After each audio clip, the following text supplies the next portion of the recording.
Assalamualaikum warahmatullahi wabarakatuh. Nepangake nami kula Ahmad Makmur Gus, alumni PKI Ketapang Kepanjen Malang. Romi Tauhid Asaduddin. Alhamdulillah. Nggih. Saderenge ngapunten rawuhipun Gus. Mula Sondro Sinten kali Desa Kalibelo, Kecamatan Marongsem, Kabupaten Batang, Jawa Tengah. Matur nuwun sanget. Nggih. Ingkang kula badhe tanglek ngeten Gus. Kok kula niki memang fan kalih Gus ten kula niku wau ten Kertijayan. Kula ningali YouTube kok wonten live Gus Mula Sondro langsung kula mriki Gus. Matur nggih. Nggih, matur nuwun. Lah niki kula ajeng tanglek ngeten. Kalih dalil man arafa nafsahu faqad arafa rabbahu.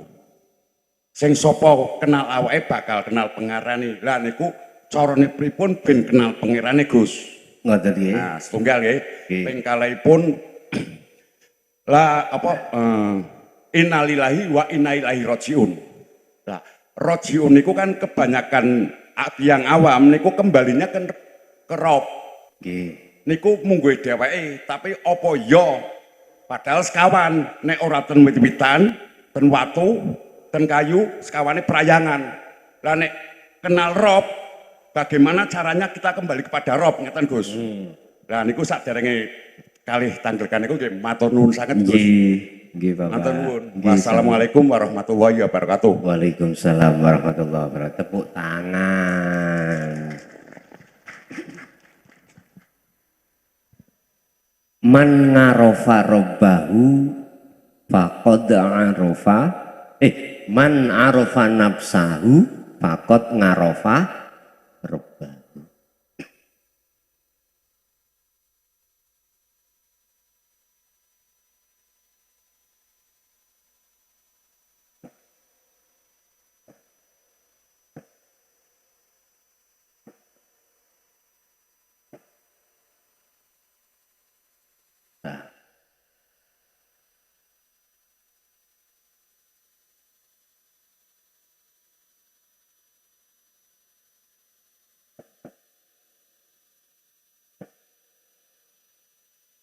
Barang siapa yang kenal dirinya, fakot maka betul-betul arofa kenal robbahu ing pangerannya, robnya.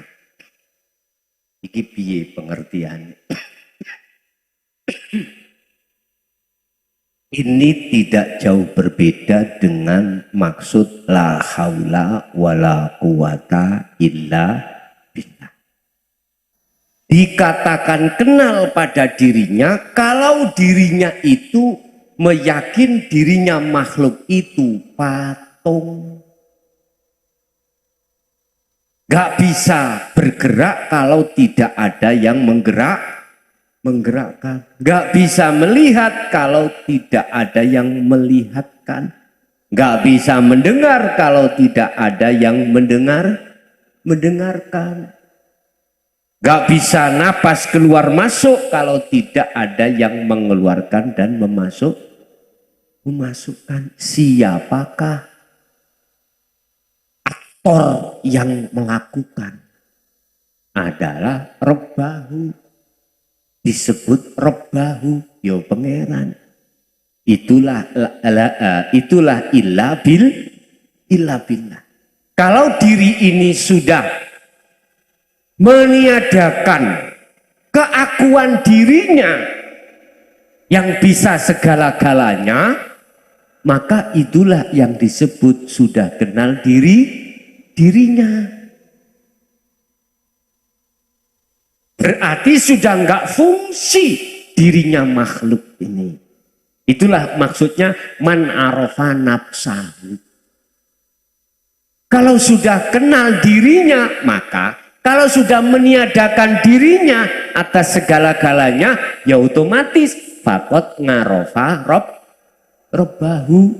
Maka dikatakan betul-betul dia kenal Tuhannya. Artinya yang muncul keakuan dirinya, contoh hidup, itu semuanya milik Allah. Apapun Ini gak diucapkan Pak, tapi dirasa di dalam hati.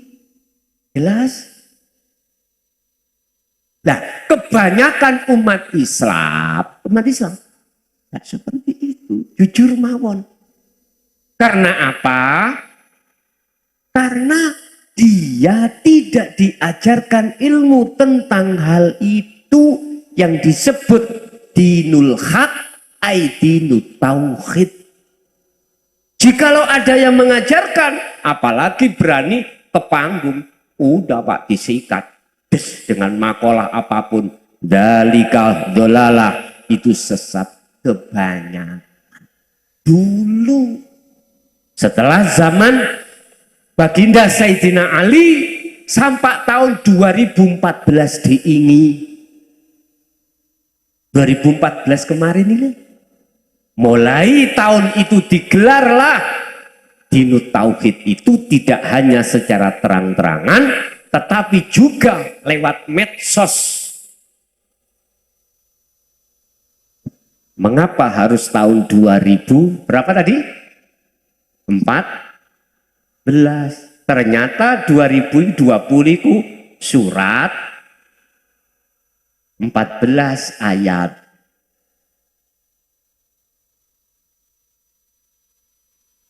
Surat yang ke-20 surat Toha. 14 bunyinya apa?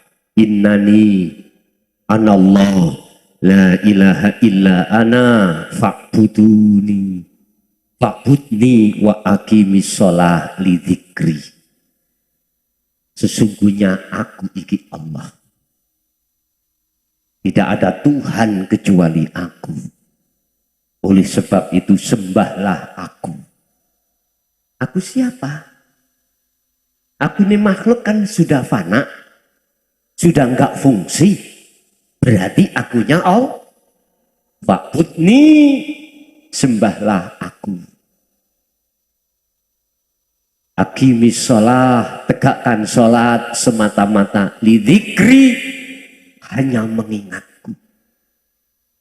Artinya, jenengan sholat ojo eling kilpat. Tahu kilpat? Sikil papat, apa kambing tadi. Jangan. Didzikri semata-mata jadikanlah sholatmu untuk mengingat aku. Maksudnya ingat, hati sadar dan menyadari bahwasanya ketika Anda berdiri, rukuk, sujud, duduk, hatimu musyahadah, bersaksi hanya Allah itu yang mengendalikan. Paham? Inilah maksud man ngarofa robbahu, man arofa nafsahu, takot ngarofa robbahu. Pertama. Yang kedua, apa tadi Pak? Lupa aku. Inna lillahi wa inna ilaihi raji'un. Memang Pak, kebanyakan umat manusia itu hanya sebatas rojiun iku rob. Sing rob iku rob siapa? Wong saat ning dunyo, saat di dunia rob kita itu adalah selain Allah. Contoh niki kula. Aku nyontohna awakku dhewe, moh wong liya. Saya di dunia yahjubuhum bi ilmihim. Saya merasa diri saya salah satu orang, golongan orang yang wajib dipuja karena ilmu. Paham? Karena saya merasa aku yang berilmu, merasa aku yang menyampaikan dakwah ini, merasa diriku makhluk. Berarti Rabbku adalah pujaan ilmu ini. Akhirnya aku disebut al-alim al-alamah. Wong sing ngalim karena ilmunya. Akhirnya saya jatuh di dalam gila di dalam pujaan umat, pujaan masyarakat. Itulah Tuhanku. Rabbku adalah ilmu, Rabbku adalah pujaan-pujaan yang saya tergila-gila itu. Nyun sewu, bukan Rabbku itu Allah. Akhirnya Allah katakan, yahjubuhum bi ilmihim. Son, kau tak hijabi, tak tutupi denganku, dengan bentuk rasa kealimanmu, rasa gila hatimu dengan pujaan umat. Itu sing tak hijab nonang awakmu sehingga hatimu buta terhadapku. Ini Pak. Tinggal kita itu waktu di dunia pujaannya hati sampean terhadap siapa? Sama istri, sama suami. Wah, sayangi, cintane ruhaniyah nanggone istri makhluk, nanggone suami makhluk luar biasa. Ya Allah ya Karim. Kalau sebatas zahir silahkan. Gak apa-apa, memang kedamatan. Istri sama suami harus saling menyayangi sebatas zahir. Ruhaniyahmu itu jatuhkan pada Allah yang menguasai istri dan suami. Gitu loh maksudnya mestinya. Enggak kita itu jobon jero diturahkan terhadap makhluk. Ini kesalahan kita. Kesalahan kita. Akhirnya ditakoki malaikat mungkar nakir, siapa pangeranmu? Yujah. Masalahnya bojone jenengan namine Faijah. Ya wis, jawabannya bukan Allah, tapi Mbak Jah. Ngoten, jawabannya besok itu ngoten. Waktu di dunia kita dewakan namanya kekayaan kita, yaitu dunia itu.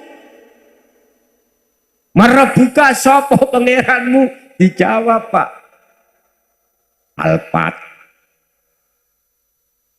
Bukan Alphard Eka. Alphard mobil, Fortuner, rumah mewah, wis macam-macam. Ya iku jawabane. Tergantung kita waktu di dunia. Di dunia manakala jatuhnya iman sampan iku illallah, mesti jawabannya ndugi malaikat nakir nek ditakoni mesti Allah. Tapi ngene ya, malaikat iku diperintah Allah ngene. Nakoni wong sing atine imane mung dateng Allah, sudah tidak ada syirik. Wa ma ana minal musyrikin. Jawabannya gini, malaikat saya kulunal ladina qalu udkhuluha bisalamin amin. Omong ini, selamat datang. Tempatmu sudah dipersiapkan. Perjalananmu aman. Ngoten deh. Tidak merobohkan. Karena apa? Karena dia, mohon maaf, sing tak takoni kekasih Allah. Ibu kok jawabannya. Ibu wis gak iso wis. Tak takoni percuma. Iso jawab. Yun sewu Pak. Yun sewu. Kita waktu di SD, SMP ada istilah ujian Pak nggih? Ada istilah ujian.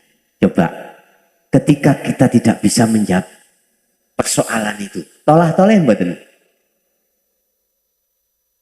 Cari jawaban lewat temani lah ngono namanya nyontek lah ngono.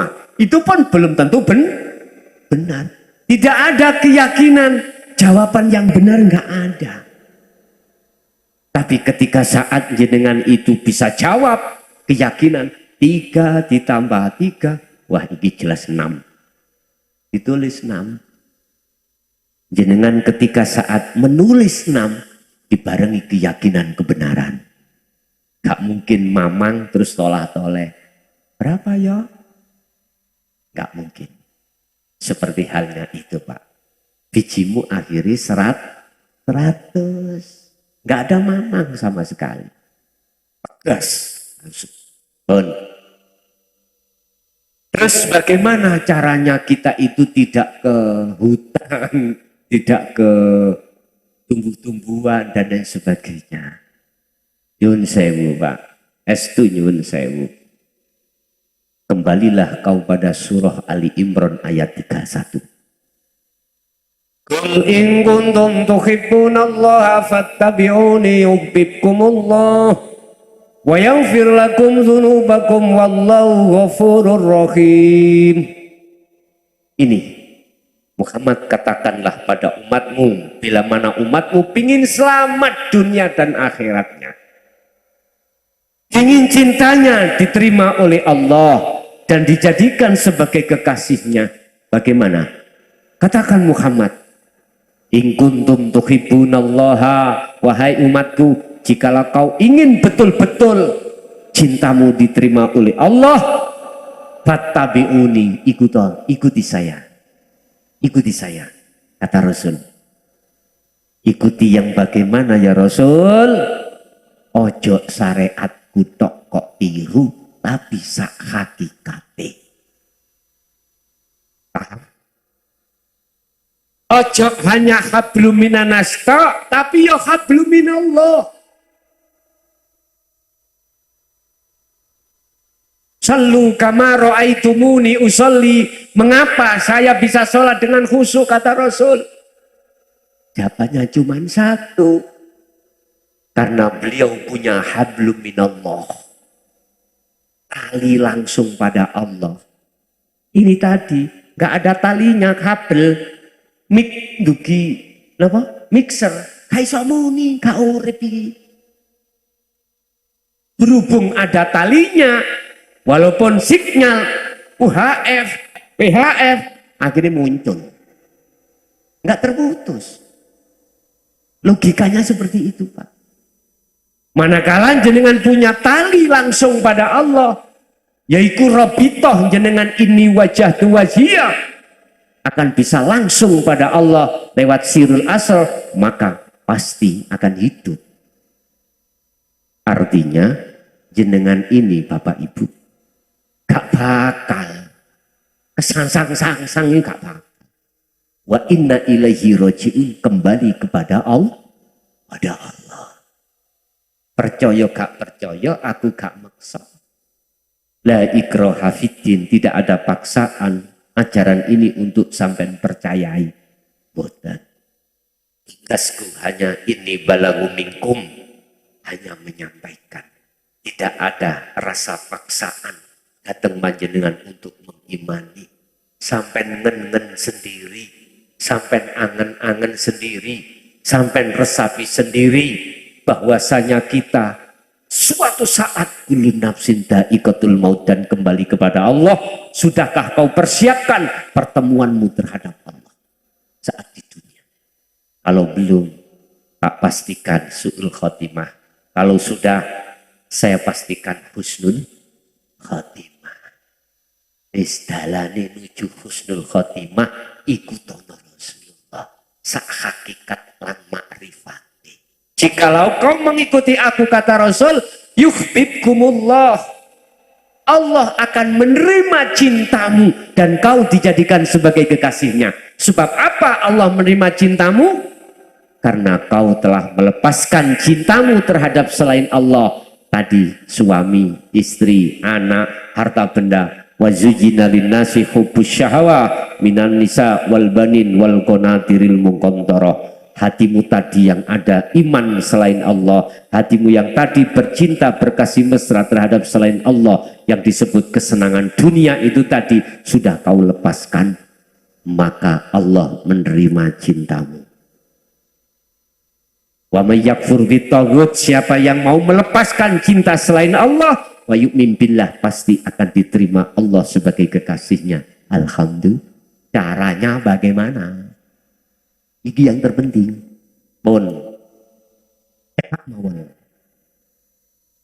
tidur sampai tidur lagi, sampai tidur lagi, bangun tidur tidur lagi. Bangun tidur, tidur lagi. Tak gendong kemana-mana, tak iku Allah sampai gendong bendawi no. Kapan dikir sirul asal titik. Bahkan dikir sirul asal.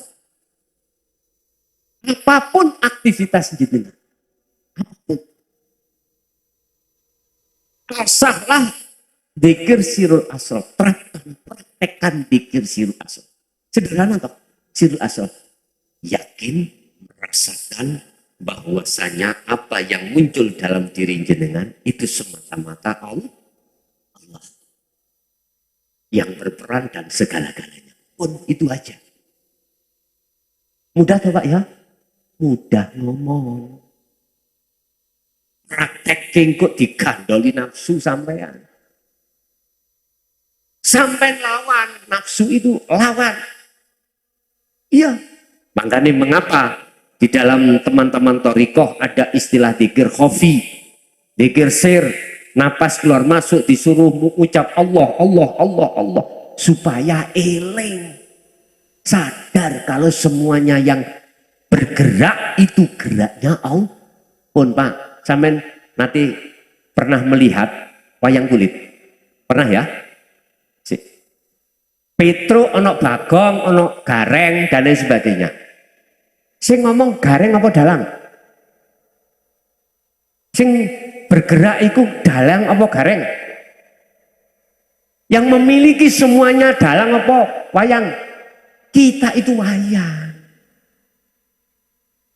Kalau kita sudah menyadari kalau kita wayang, itulah man arafa nafsahu. Wayang itu Pak, dilebokno kotak jadi satu. Setelah main dalang ya, walaupun nggak pakai baju, gak ono wayang sing meteng. Ada nggak? Nggak ada.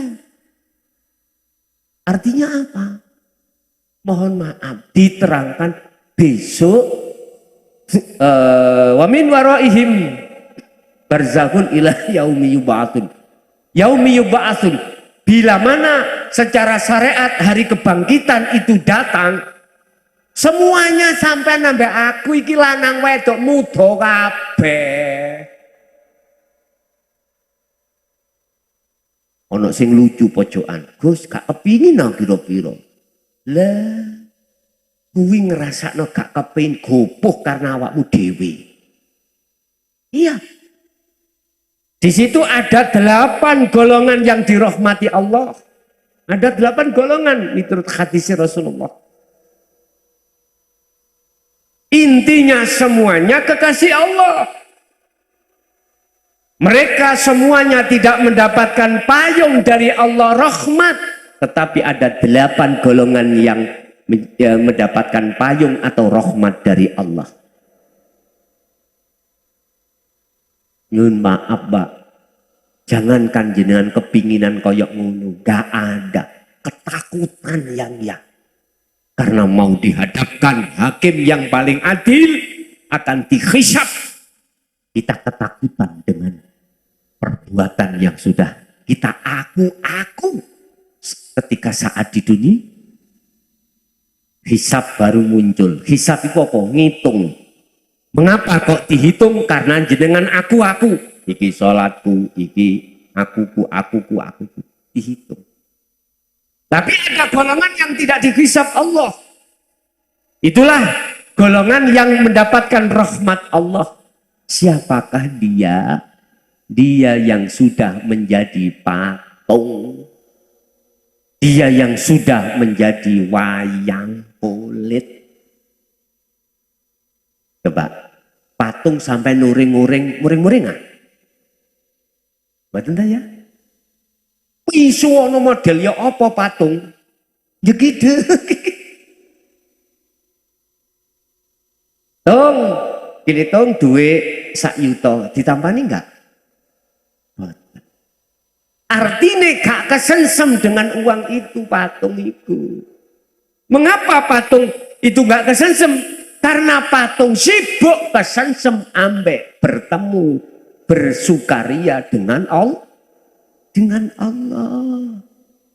Itulah kekasih. Yuhibbukumullah. Kau akan dijadikan sebagai kekasih Allah. Kekasih Allah cirinya adalah ala inna awliya Allah la khaufun alaihim walahum yahzanun. Apa? Bukan yang dikatakan kekasih Allah, waline Allah itu ngene, Bu. Bukan gini. Saya klarifikasi ya. Apa yang berkembang di tengah masyarakat kita. Kita gampang menuduh, oh iku waline Allah. Sebab jenengan bertamu, belum ngomong tujuannya, sudah dibedek. Misalkan, jenengan dari rumah mau minta obat atau doa supaya orang tuanya itu sembuh dari sakit yang sudah bertahun-tahun ke dokter kemanapun sudah nggak ada solusi, akhirnya datang ke situ. Jenengan durung ngomong, beliaunya sudah dawuh. Dawuh ngeten. Duk, masio awakmu jungkel-jungkel, cari dokter, nggak akan bisa sembuh. Orang tuamu tetap sakit. Jenengan belum ngomong. Tapi isi hati sampean sudah dibaca. Karena jenengan sudah mendengarkan warid yang mengucap pada diri jenengan, yang dengar hanya jenengan. Dilungkas ono tamu, gue masalah gini, wong tuane loro. Obati iki, bla bla bla bla bla. Wis wacana Fatihah. Pun Pak, mboso habis ditebak, cocok toh nggih? Jenengan justru mengatakan, iki waline Allah. Lah ngono toh? Umume ngono. Sesuatu yang akan terjadi dia sudah dikasih kabar dulu. Akhirnya dia mengatakan, man bebek ajenge mati kurang petung dino man. Wis ndang siap-siap kok anak-anake teko. Sing ado-ado datanglah. Betul Pak, 7 hari lagi bebek meninggal. Lek iku meninggal. Nah, apakah itu ciri wali itu? Yang selama ini yang berkembang di mata masyarakat seperti itu. Bukan. Ini masih dunia mukasyafah, Pak. Mohon maaf. Bahaya, ini bahaya. Yang disebut kekasih Allah, ala inna awliya Allah. Itu Quran ini. La khawfun alaihim walahum yahzan. Hati-hati. Dialah yang di dalam hatinya sudah tidak akan takut lagi. Besok dilebokno rokok apa swarga. Besok makan apa atau tidak. Besok anaknya jadi apa. Sudah tidak ada rasa takut dan khawatir tentang hal apapun. Karena apa?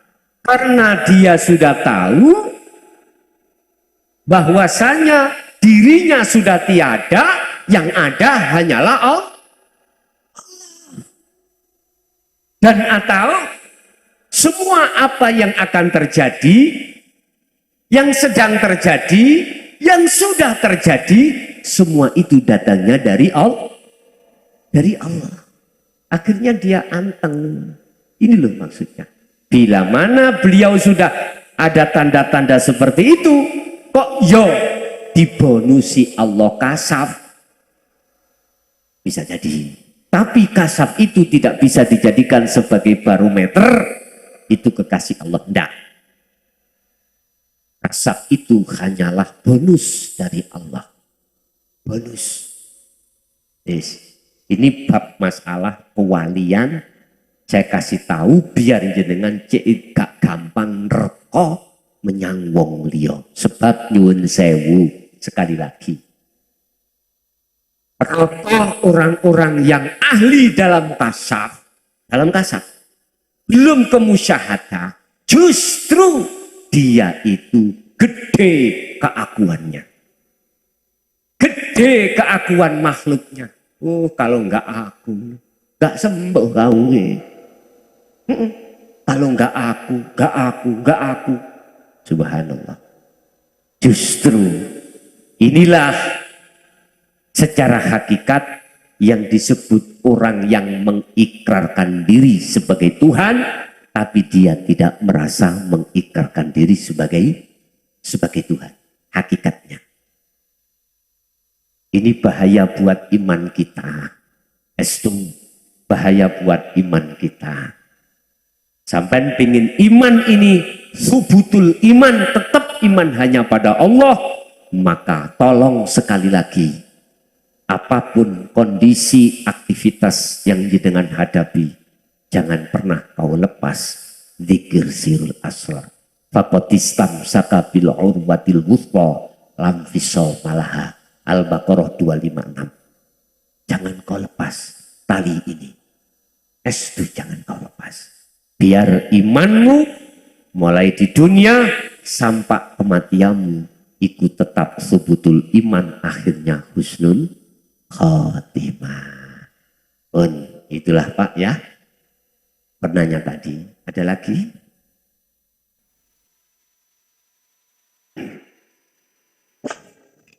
Dari saya nama Zainuri dari Bandar, khususnya Desa Wonodadi, Pak. Kabupaten Pundi, Pak? Kabupaten Batang, Batang, Jawa Tengah. Oke. Ini yang berkaitan surat Al-Baqarah 238 yang berbunyi Hafidhu ala sholawati wa sholawatil wusta. Wassolatil wusta. Wasolatil wusta kumu lillahi qanitin. Nah ini yang saya tanyakan. Wusta di dalam segi ditarik dari bahasa syariat, itu wustonya adalah sholat asar. Asar. Tapi kalau di segi hakikat, itu wustonya itu mana? Gus. Yang kedua yaitu qanitin, ini kalau di tafsir Jalalain maknanya apa? Itu qanitin itu apakah makna khusyuk atau gimana? Saya mohon diterangkan. Yang kedua, Presiden yang kelima Gus Dur siiran, yaitu Quran Qadim tanpa tinulis kena diwaca. Lah iku membacanya itu lewat apa? Apakah ilmu hakikat atau makrifat? Itu Gus yang saya tanyakan. Sekian, terima kasih. Surat Al-Baqarah 238 terkait masalah wassolatil wusta. Saged saya hapus Pak Bu? Boleh nggih? Boleh. Mana penghapusnya?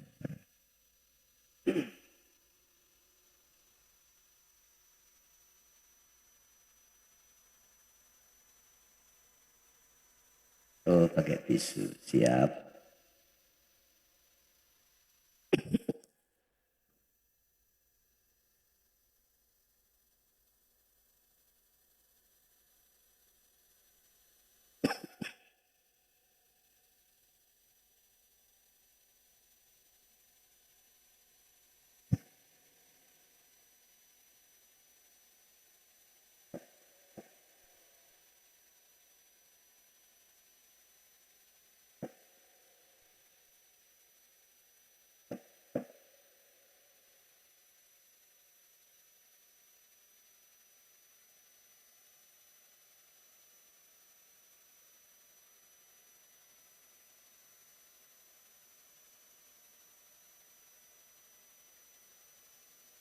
Hafidhu jagalah alas sholawati, iki jamak ya.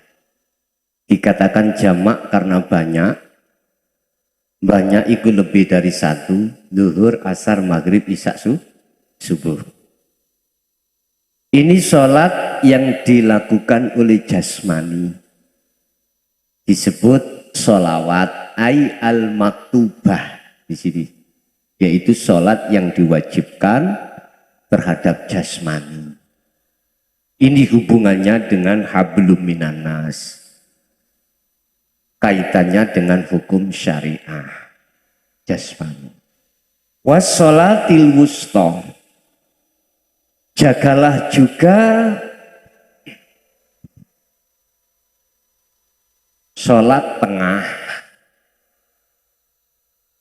Ulama di sini menafsirkan wusta adalah sholat asar. Sholat asar berarti dikawiti subuh, zuhur, maghrib, isya. Nah ini asare di tengah dari syariah. Kalau ditarik dari hakikat wassolatil wusta, tengah itu sini, ruh. Berarti sholatnya yang dilakukan oleh ruh. Sebab manusia disebut insan manusia, itu yo jasad, yo roh. Betul? Ada jasad, nggak ada rohnya. Gimana? Disebut apa, Pak? Wong mati. Tak gitu toh? Wassolatil wusta. Terus sholatnya ruh itu yang bagaimana? Innallaha huwa rabbi wa rabbukum fa'budu. Surat Maryam 36. Sesungguhnya Allah iku Tuhanku dan Tuhanmu. Fa'budu. Madepo sira ing Allah. Berarti sing madep sing pundi, Pak? Ruh. Bukan jasad. Kalau jasad menghadap kiblat. Kiblat sampai kotak 4 persegi 4 berupa unde-unde sih. Batu. Di Mekah itu, Pak. Sama jempol lah batu itu. Batu. Ruhaniyah harus menghadap hidup. Subhanalladzi, dialah zat yang maha suci, hidup yang maha suci, zat hidup yang maha suci. Di manakah itu? Kan sudah dikatakan, wa nahnu aqrabu ilaihi min hablil warid. Aku lebih dekat dari urat nadimu, urat lehermu. Di depanmu, dimanapun kau mengarah. Artinya, apapun aktivitas jasmani yang jenengan harus nataiju husnil ahwal. Keadaan ruhaniyah jenengan kudu bagus nang Allah.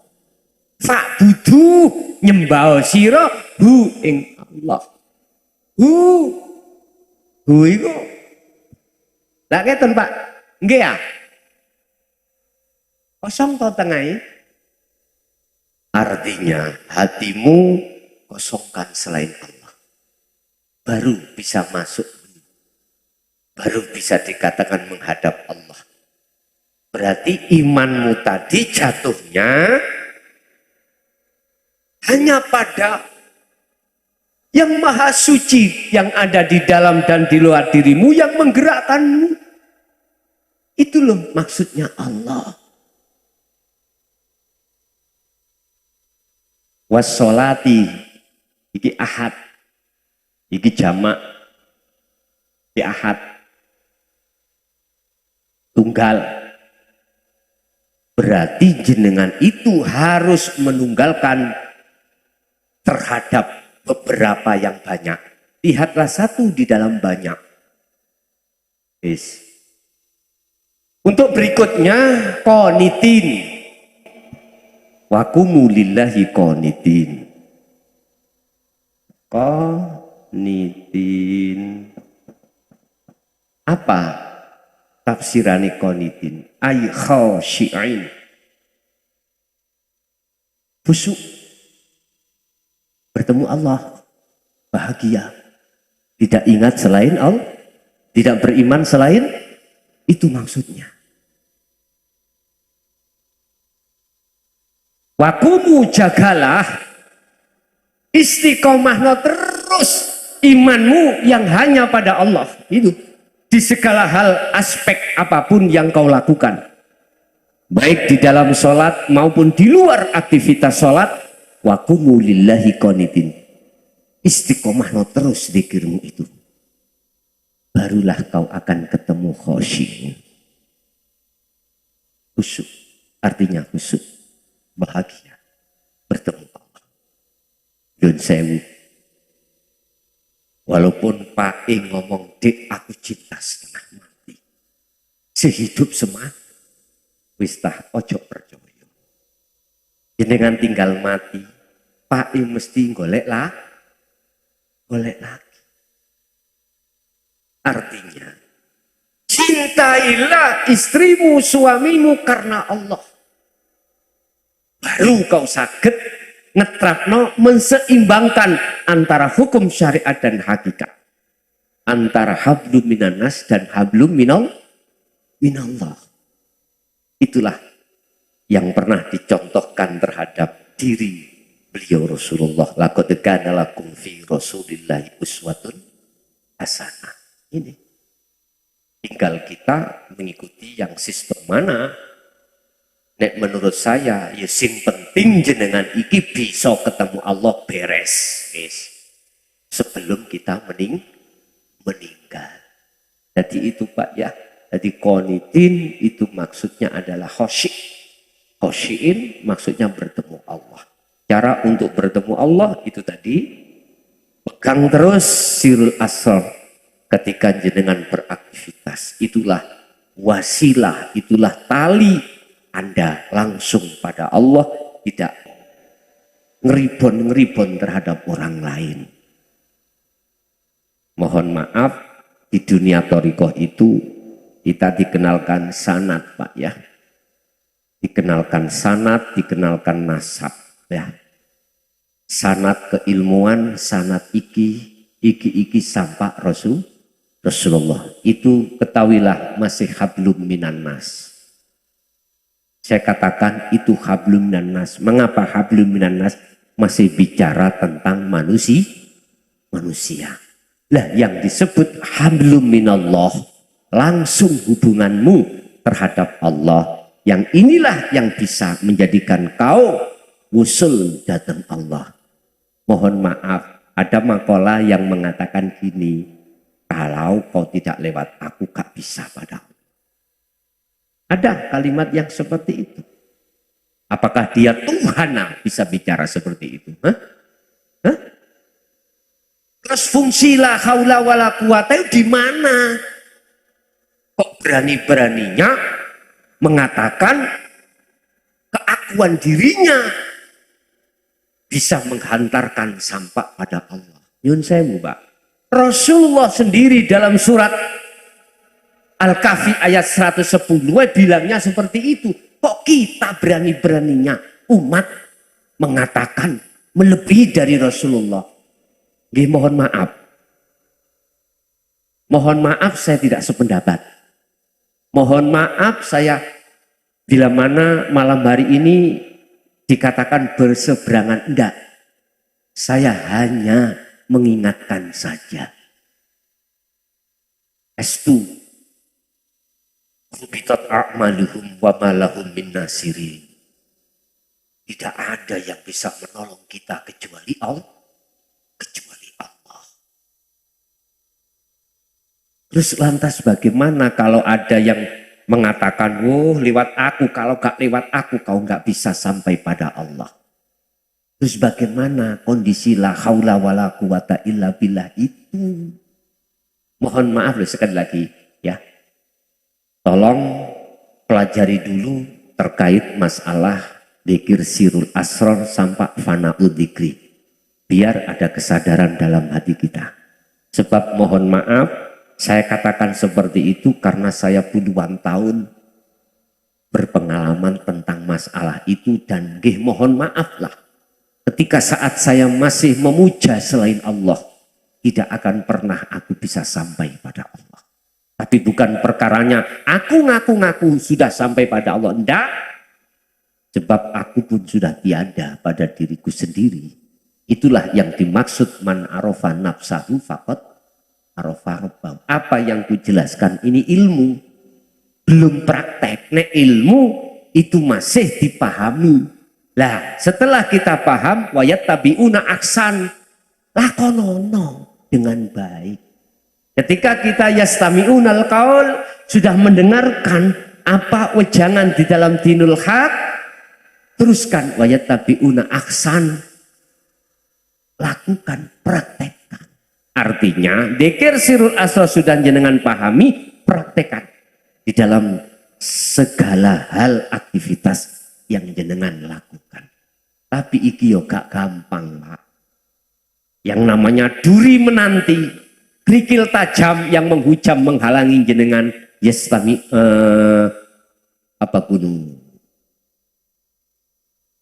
yastahibunal hayatat dunya alal akhirah. Kita akan dihalang-halangi oleh nafsu dengan cara nafsunya sendiri sehingga kita enggak mau meraktek. Nanti di situ wa yasudduna an sabilillah. Kita juga nanti akan nafsu akan berupaya bagaimana caranya jenengan itu tidak berjalan di atas jalan Allah. Berbagai cara nafsu lakukan. Makanya saya katakan ngomong gampang. Ketika praktek disitulah nafsu akan menguji terhadap kita. Mau terus atau tidak. Oleh sebab itu seberat apapun lakukan. Aku yakin akan menjadi ringan. Berakit-rakit ke hulu, berenang-renang ke tepian, sakit-sakit dulu, bersenang berat Pak memang, tapi manakala jenengan tetap belum istiqomah, berat itu akan jadi ringan. Dengan sendirinya akan menjadi ringan dan jenengan akan mudah untuk bertemu Allah. Yeah.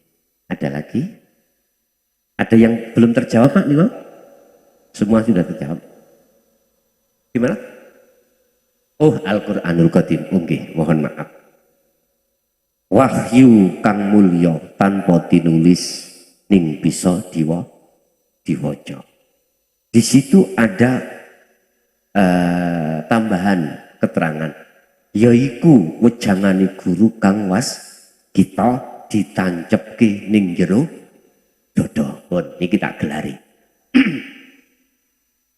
Apakah hakikat makrifat itu yang dimaksud? Pertanyaan tadi. Sebelum saya jawab iya, maka saya katakan dulu.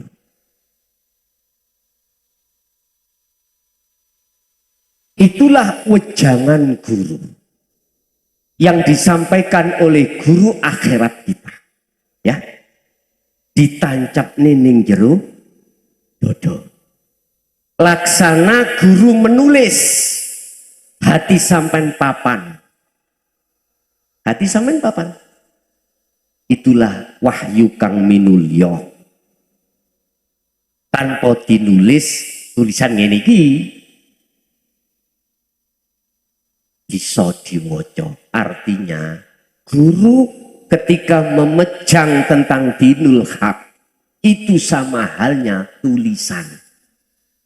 Ditulis ning ati sampean. Ati sampean minangka kertas, hati kita laksana kertas. Guru kang waskita adalah guru yang waspada terhadap seluruh kepentingan hawa nafsu pada guru itu. Mohon maaf loh Pak, sholat itu ada kepentingan nafsu. Ngaji seperti ini ada kepentingan nafsu. Dikatakan kita kecolongan kalau itu nafsu. Mohon maaf, waktu kita sholat, dalam diri kita ngaku kita yang sholat. Yang bisa melaksanakan sholat. Berarti hati ini lali dari Allah. Inilah yang kusebut hati kita enggak waspada, gak waspada. Kecolongan. Ngaji juga begitu.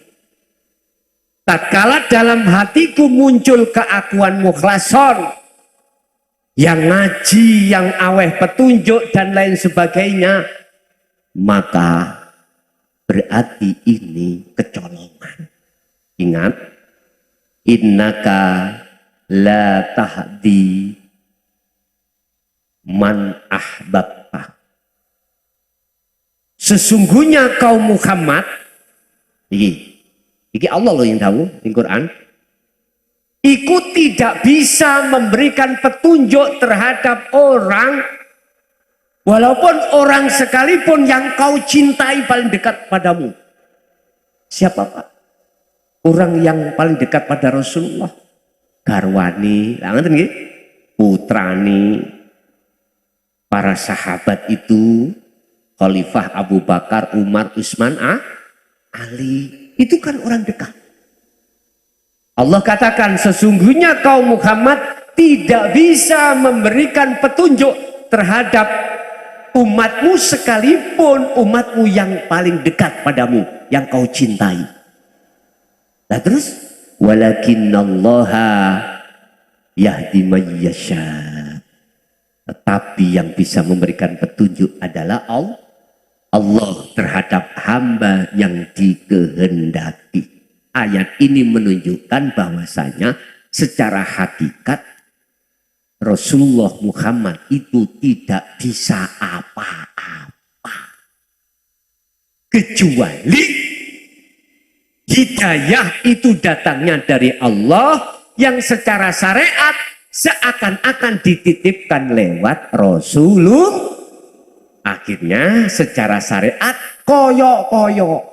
yang bisa memberikan petunjuk adalah Muhammad.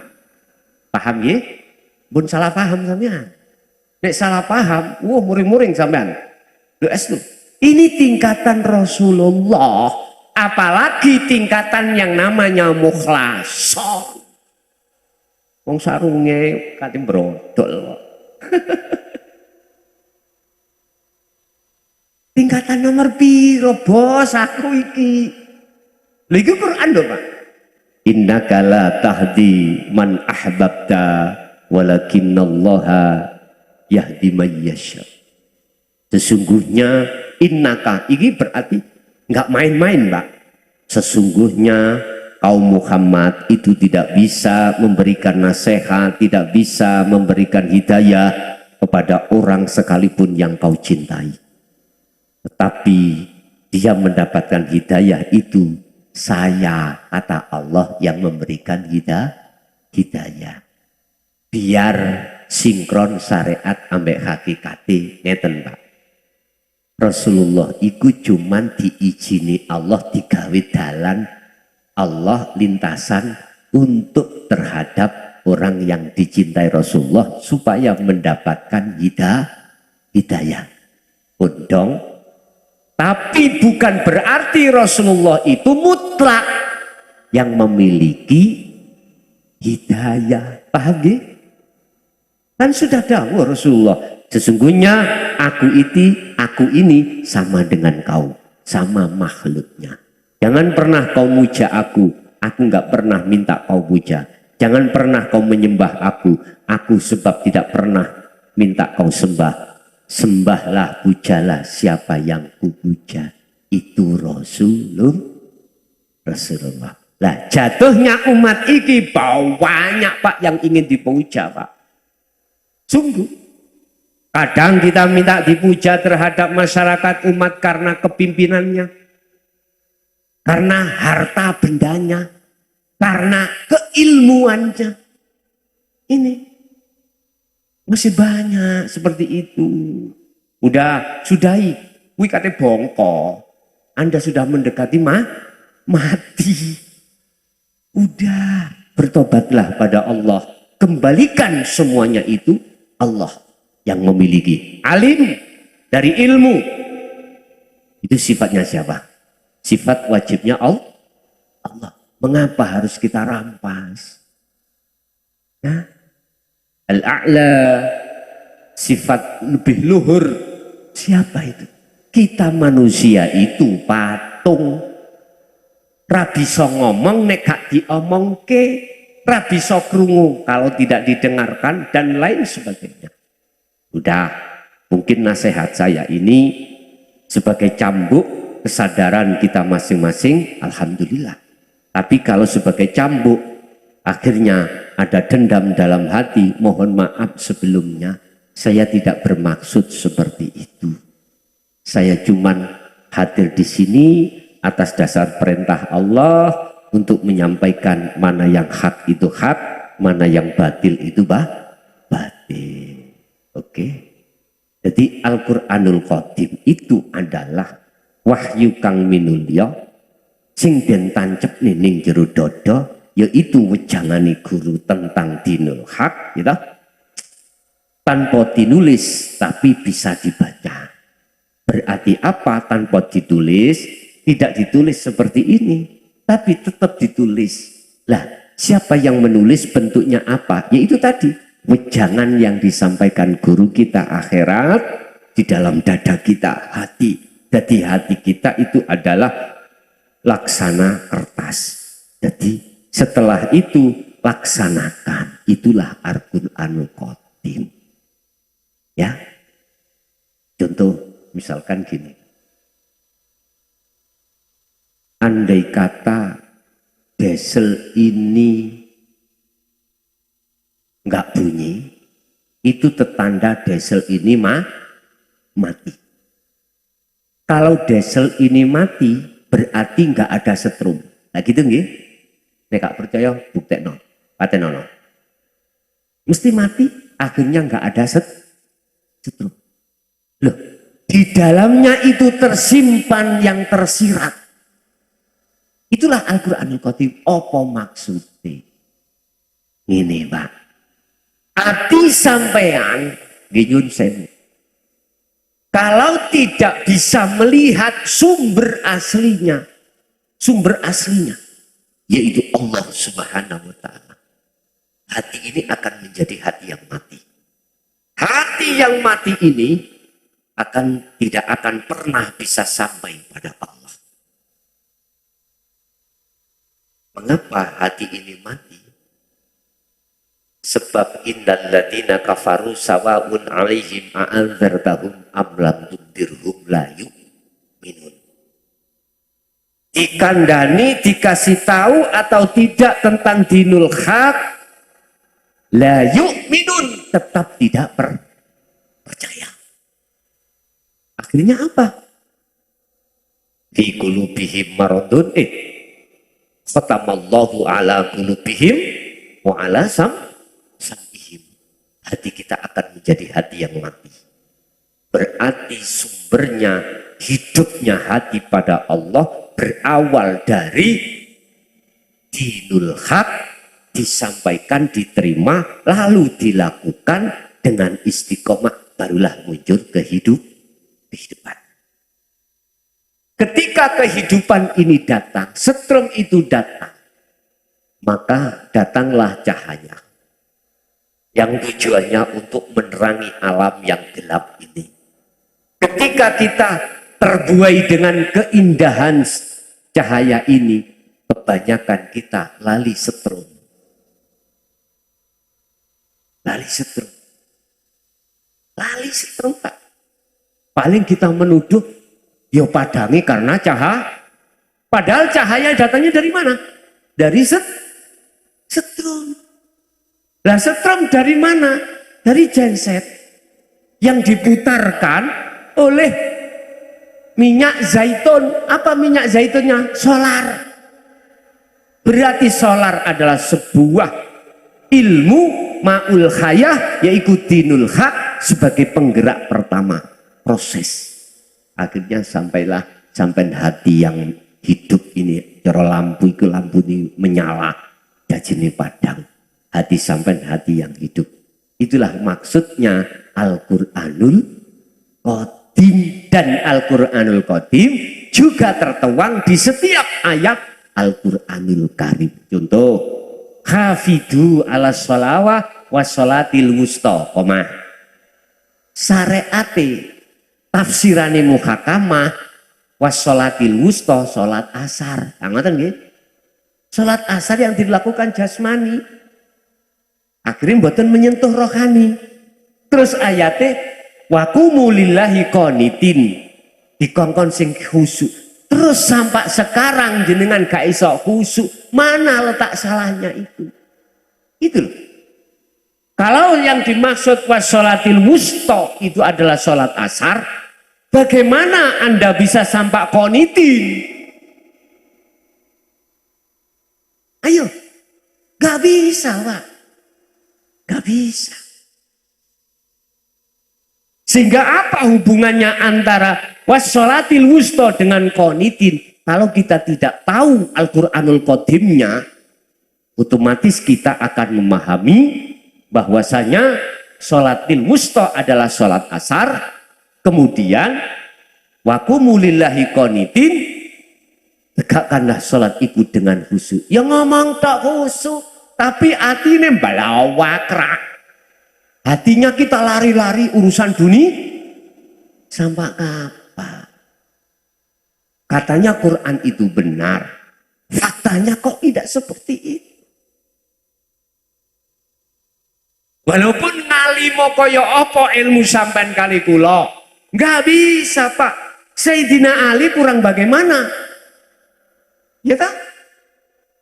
Ketika saat Rasulullah memberikan sayembara, wahai sahabat, barang siapa yang sholat khusyuk bisa, saya kasih ini serban hijau. Semuanya nggak bisa kecuali Sayyidina Ali. Itu pun mau salam, dia teringat serban akhirnya batal. Bukan persoalannya Sayyidina Ali itu nggak bisa, enggak. Ini contoh. Jikalau kau sholat hanya mengandalkan jasmani secara syariah, rohani secara hakikat tidak kau lakukan, mohon maaf sebelumnya. Saya tidak ada rasa menghina, enggak. Saya hanya menasehati dok. Mas yo ngalimo koyo opo jenengan santrimu ribuan koyo opo. Enggak bisa kau sholat dengan khusyuk sesuai Quran ini. Enggak bisa.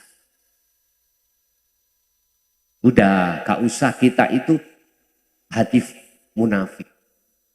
Saya sendiri. Saya sebelum terjun di dunia tauhid Pak ya. Mohon maaf ya. Mohon maaf. Tahun 2000 mulai kalau terjun dunia tauhid. Berdakwah dunia tauhid. Sebelumnya itu 95 sampai 2000 saya membimbing santri-santri syariat Pak. Mohon maaf. Elek-elek ngene tahu dadi kiai syariat awak dhewe guyonan ya. 5 tahun nggak bisa Pak. Mohon maaf. Ini sebagai pijakan aja. Pijakan aja. Sebagai gambaran bahwasanya siapapun kita tanpa wassolatil wusta maksudnya adalah hakikat. Nggak bisa. Jenengan yang merasa punya santri ribuan, kalau kita jujur dalam hati, lesan bisa bohong, tapi hati nggak bisa bohong. Nggak bisa Pak kita khusyuk. Estu nggak bisa. Paham ya? Oke, itu contoh mawon. Jadi Al-Quranul Qadim itu bertempat di dalam hatinya guru-guru kita yang soleh. Itulah yang disebut tabi'ina solihin. Itulah penerus Rasulullah. Menegakkan apa ajaran Rasulullah yang sebenar-benarnya. Tapi resikonya luar biasa. Lihat di dalam surat Al-Hijr 94-99. Bagaimana Rasulullah ketika menyampaikan tentang dinul haq. Dihujat, dicaci, bahkan kaum kafir Quraisy merencanakan dibunuh. Mohon maaf kaum Taif, beliau sampai disawat watu. Nabi Ibrahim sampai lihat sampai dia dibakar. Nabi Yunus sampai tidak mengungsi. Dia itu keluar dari kaum dan lain sebagainya.